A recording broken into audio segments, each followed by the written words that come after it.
कि पुरानी कहावत थी कि दमा दम लेके ही जाता है, पर ये था जो दमा बुज़ुर्गों में होता है वो था उम्र के साथ लंग्स ख़त्म होते चले जाते हैं और उस वजह से बुज़ुर्गों को सांस की तकलीफ़ होती है, जिसे कि दमा कहा जाता था जी।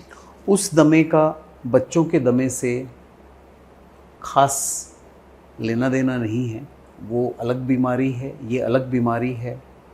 और एक चीज़ जो कि बहुत अच्छी है कि बच्चों का दमा रिवर्सिबल होता है। दैट मीन्स कि अगर ठीक आप हो उसका सकता है अगर ढंग से ट्रीट इलाज किया जाए 70 से 80% बच्चे जो कि दमे के सिम्टम्स के शिकार होते हैं पहले 10 सालों में, वो डिज़ीज़ फ्री हो जाते हैं by the age of 12 years. तो ये एक अच्छा होप है। दमा बच्चों का या अस्थमा बढ़ रहा है, कोई शक नहीं है उसमें। क्यों बढ़ रहा है उसकी सारा कुछ रीजन हमारा है? किया कराया है, सारा इंसान का किया कराया है। Dust, smoke, toxins, chemicals, preservatives हर जगह हैं। प्रिजर्वेटिव खाने में और जो कि वातावरण में है।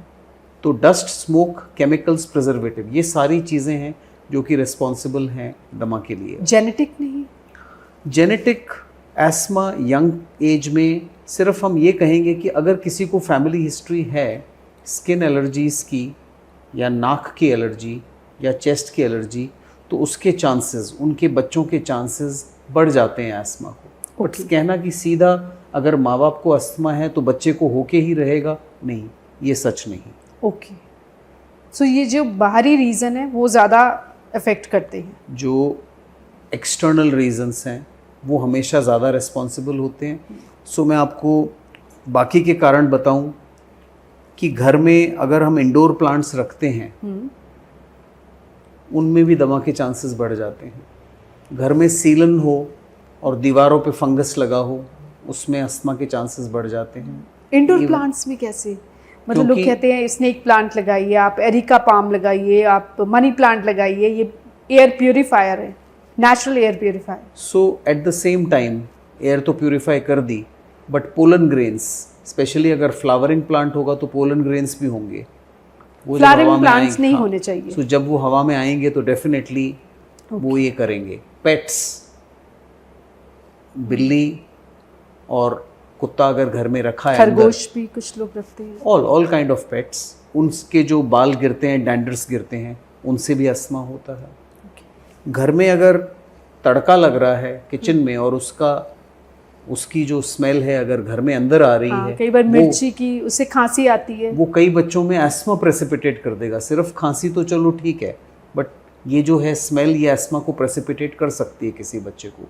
सो डस्ट, स्मोक, इवन दे से जो छोटे छोटे कीटाणु होते हैं जो घर पे पाए जाते हैं, इंक्लूडिंग कॉकरोचेस, जब कॉकरोचेस के पार्ट्स शेड होते हैं उनसे अस्थमा होता है, जिनको हम डस्ट माइट बोलते हैं। So these are the things जिनसे कि अस्थमा हो सकता है। तो अब सिम्टम्स क्या होते हैं और क्या अलग अलग बच्चों में अलग अलग तरह के सिम्टम्स होते हैं? जो कॉमनेस्ट सिम्टम बच्चों में है वो है खांसी। लगातार कैसे खांसी? लगातार खांसी एक रूटीन नज़ले में जो खांसी होती है वो 3 से 4 दिन बच्चे को तंग करेगी और ठीक हो जाएगी और बच्चा बिल्कुल ठीक हो जाएगा।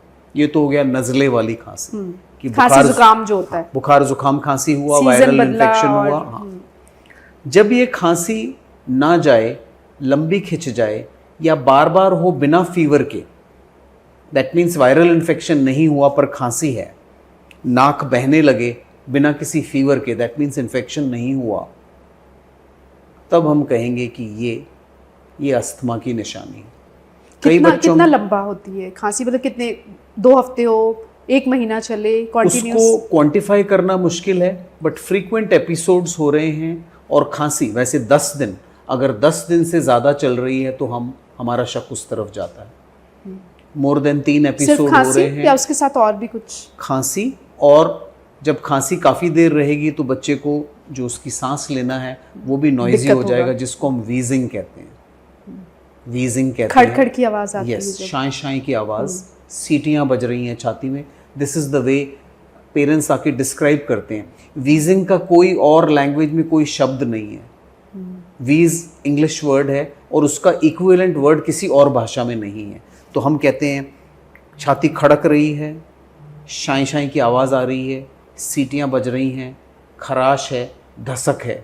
दीज आर दी अलग अलग टर्म्स जो कि पेरेंट्स आके हमें बताते हैं।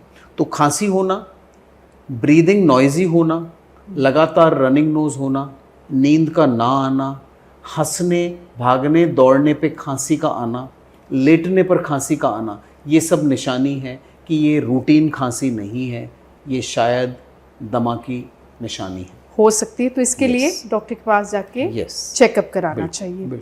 अब ये सिम्टम्स हो गए। अब जब पता चल जाता है कि दमे की बीमारी है बच्चे में, 5 साल के, 8 साल के या 10 साल के बच्चे में, उसके बाद आप ट्रीटमेंट क्या करते हैं? तो खांसी जुकाम सबसे कॉमन तकलीफ है जिसके लिए कि माँ बाप अपने बच्चों को डॉक्टर के पास लेके आते हैं। पहले 2 साल में 6 से 12 एपिसोड हर बच्चे के होते हैं। 6 से 12 एपिसोड वायरल इन्फेक्शंस के हर बच्चे को होते हैं। पर जब ये उम्र निकल गई और ये एपिसोड्स भी चले गए पर खांसी अब भी जारी है, दैट इज़ द टाइम हमें सोचना है कि क्या ये एलर्जी है, क्या ये एस्मा है। तो उस पता कैसे, आप फिर कैसे डायग्नोस करते हैं? टेस्ट क्या होते हैं? ये बड़ी एक हैरत वाली बात है कि अस्थमा का कोई टेस्ट नहीं है। अच्छा, 5 साल कोई ब्लड टेस्ट नहीं, कोई अल्ट्रासाउंड नहीं, कोई चेस्ट टेस्ट, एक्सरे नहीं? ओके, कोई एक्सरे नहीं, कोई ब्लड टेस्ट नहीं, कोई स्कैन नहीं जो कि हमें ये बता दे कि ये अस्थमा है। सिर्फ सिम्टम्स से? सिर्फ सिम्टम्स। और 5 साल से बड़े बच्चों में हम लंग फंक्शन टेस्ट करते हैं। उन लंग फंक्शन टेस्ट में हमें ये पता पड़ता है कि क्या बच्चे की सांस लेने की नली सिकुड़ गई है, नैरो है, एयर पैसेज की नैरोइंग है या नहीं। Lung function test, pulmonary function test से ये चीज़ पता पड़ जाती है। बट 5 साल से कम बच्चों में आप ये नहीं कर पाएंगे। जबकि उनमें भी अस्थमा होता है? बिल्कुल होता है।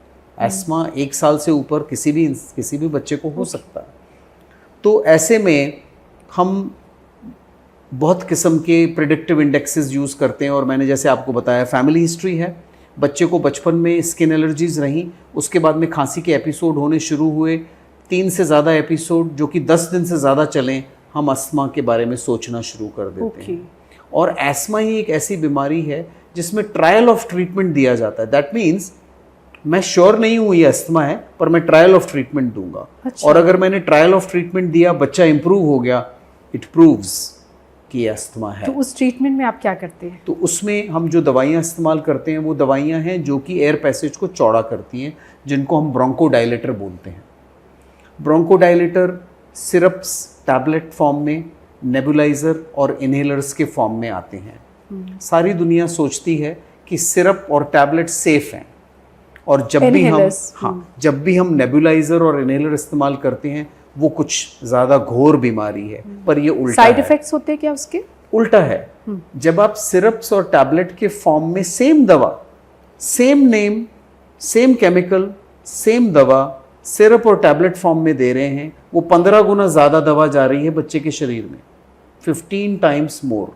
और उसी दवा को हम नेबुलाइजर और इनहेलर के ज़रिए दे रहे हैं 15 गुना कम। दूसरी चीज़, जो सिरप ले रहे हैं वो हमारे पेट में जा रहा है, पेट से एब्जॉर्ब होगा, ब्लड में जाएगा, ब्लड से लिवर में जाएगा, और वहाँ से थोड़े थोड़े पार्ट अलग अलग बॉडी पार्ट्स में जाएंगे, तो लंग्स में पहुँचेगा 8%, 7%, 10%। जबकि जो मैं इनहेलर और नेबुलाइजर के ज़रिए ले रहा हूँ वो सीधा लंग्स में जा रहा है, अपना असर दिखा रहा है, और कुछ सांसों में वो बाहर आ रहा है।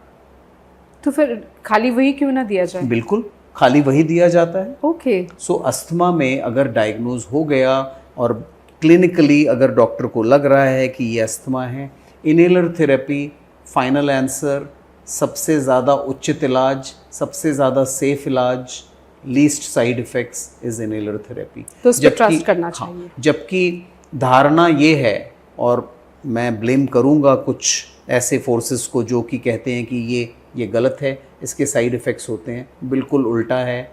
ओरल दवाइयाँ सेम, उनके साइड इफ़ेक्ट्स कहीं ज़्यादा होते हैं क्योंकि वो 15 गुना आपके शरीर में ज़्यादा जा रही। तो फाइनली अगर हमने अस्थमा का इलाज करना है, सेफेस्ट इलाज इज़ इनहेलर्स।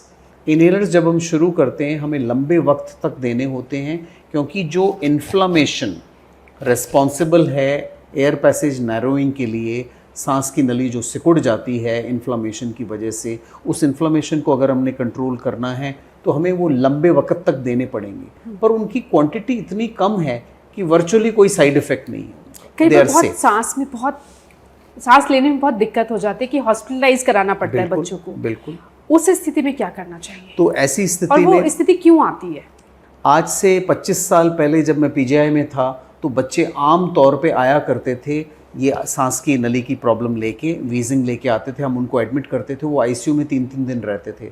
अब ये सारे बच्चे घर पर मैनेज हो रहे हैं, ओपीडी में मैनेज हो रहे हैं, क्लिनिक्स में मैनेज हो रहे हैं। कभी बड़ा रेयरली छोटे बच्चे जो पहले साल दूसरे साल वाले हैं, जिनको पहला एपिसोड हो रहा है, जिसमें माँ बाप को पता ही नहीं है बच्चे को क्या है, वही बच्चे हैं जो अस्पताल में आते हैं, दाखिल होते हैं, 6-8 घंटे में इम्प्रूव हो जाते हैं। बहुत कम है कि इनको आईसीयू की ज़रूरत पड़ती है। और ऐसे में इन बच्चों का इलाज नेबुलाइज़र के ज़रिए, nebuliser in such situation is life saving, और वो बच्चों की जान बचाता है। प्रिवेंशन ज़रूर बताइए, जिन बच्चों में दमा की बीमारी होती है उन्हें क्या करना चाहिए? तो क्योंकि ये बीमारी हवा से आ रही है, तो हमें देखना है कि हमने उनकी सराउंडिंग्स को जितना सेफ कर सकें करें।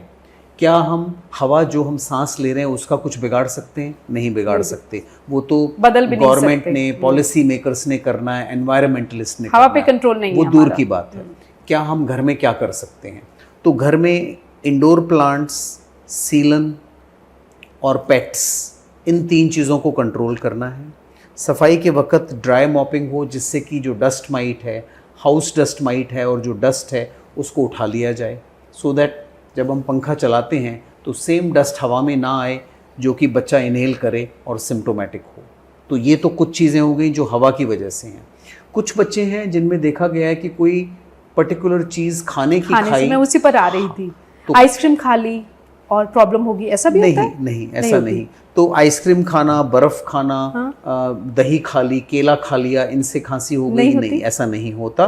बट यस, अगर आइसक्रीम में कोई प्रिजर्वेटिव है या कोई कलरिंग एजेंट है जिसको कि बच्चा रिएक्ट कर रहा है, फिर उसको खांसी हो सकती है। बट देन इस वजह से हम 100 बच्चों को नहीं कह देंगे कि आप सारे लोग आइसक्रीम बंद कर दो।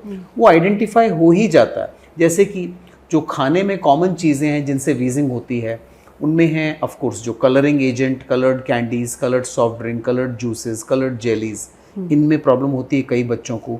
कई बच्चे जो चाइनीज़ फूड को रिएक्ट करते हैं बिकॉज ऑफ एजिनोमोटो। एजिनोमोटो से भी काफ़ी नैरोइंग होती है एयर पैसेज की। तो कई बच्चे हैं जो कि सी फूड को रिएक्ट करते हैं कि जैसे ही सी फूड खाया उससे हो गया। कई बच्चे हैं जो सूखा मेवा, नट्स से रिएक्ट करते हैं, उनसे होता है। कई बच्चे हैं जो मिल्क प्रोडक्ट को रिएक्ट करते हैं, उनसे होता है। तो हर बच्चे का कौन एलर्जन है, क्या ट्रिगर है, वो पता पड़ ही जाता है 2-4-5 क्योंकि जैसे बच्चा खाता है उसे, और अगर प्रॉब्लम शुरू होती है तो पता चल जाता है इस चीज़ की वजह से हुई है, वो नहीं, उससे वो अवॉइड करें। और कुछ चीज़ों का ख्याल रखना चाहिए, कोई टिप्स आप देना चाहते हैं? कुछ बच्चे हैं जिनको कि एक्सरसाइज करते वक्त ये एयर पैसेज नैरोइंग होगी, तो क्या मैं उन बच्चों की एक्सरसाइज बंद कर दूं? चाहिए कि नहीं? बिल्कुल सही। तो उन बच्चों की मैं एक्सरसाइज बंद नहीं करूंगा, उनको मैं ट्रीट करूंगा। सो इनको हम एक्सरसाइज इंड्यूस्ड एस्मा बोलते हैं। इन बच्चों को मैं ट्रीट करना चाहूँगा दवाइयों के साथ, so that they are fine. भागने दौड़ने में भी क्या सांस फूलती है? बिल्कुल फूलता है, बट ऐसे बच्चों की क्या मैं उनको ये कह दूं कि आप खेलो ना? No, we will treat. ऐसे बच्चों को हम ट्रीट करेंगे। हमें पूरी होप है कि ऐसे बच्चे 12 साल की उम्र तक 70 से 80% बच्चे ठीक हो जाएं। अस्थमा रिवर्सिबल है, ठीक हो जाता है अगर सही ट्रीटमेंट दिया जाए तो। बिल्कुल।